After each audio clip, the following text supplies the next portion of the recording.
Hello guys, দেখো আজকে আমগুলো দিয়ে একটা নতুন কিছু তৈরি করব। আর কি তৈরি করবো সেটা তোমাদের সঙ্গে শেয়ার করছি, তোমরা ভিডিওটি দেখতে থাকো।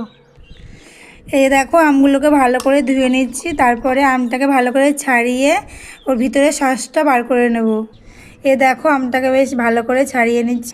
আর এই যে দেখো ছাড়ানোর পরে আমগুলো এই যে শাঁস বার হয়েছে। আর এগুলো এবার এই যে ঝাঁপিয়ে এটা ছেঁকনি বলো, কোনো একটা নেটও নিতে পারো, দিয়ে ভালো করে আমটাকে চিপে এর ভিতর থেকে যে রসটা আছে সেটা এখানে বার করে নেব।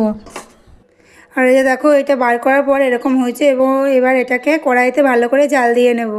আর এর ভেতর যারা মিষ্টি খেতে বেশি পছন্দ করো, একটু অল্প করে একটু চিনি দিয়ে চিনিটাকে মিক্সারে পিষিয়ে গুঁড়ো করে এর মধ্যে দিয়ে তারপরে বেশ খানিকক্ষণ ধরে 15-20 মিনিট ধরে জাল দিতে হবে। দেখো ফাইনালি আমার হয়ে গেছে রেডি। জাল দিয়ে দেখো কি সুন্দর ঘন হয়ে গেছে।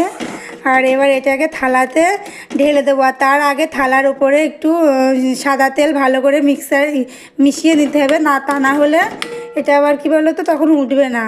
তার জন্য থালায় ভালো করে তেল মাখিয়ে নিতে হবে। দেখো থালাটায় ভালো করে তেল মাখিয়ে নিয়েছি। এবার এটার মধ্যে ঢেলে দেবো ওই আমের ইয়েটা। দেখো আমের পিউরিটা ভালো করে ঢেলে নিয়েছি। এবার এটাকে চারিদিকে নাড়িয়ে চাড়িয়ে আমি আজকে একটা থালাতেই করছি, যেহেতু আমি ফার্স্ট টাইম করছি তার জন্য একটা থালায় ট্রাই করে দেখবো কীরকম হয়। যদি ভালো হয় তবে নেক্সট টাইমে আবার চেষ্টা করব। দেখো দেখতে বেশ খুব সুন্দর লাগছে। দেখা যাক জিনিসটা কেমন হয়, তোমাদের সাথে জিনিসটা কেমন হয় অবশ্যই শেয়ার করব। তবে ভিডিওটি আজকে এই পর্যন্তই।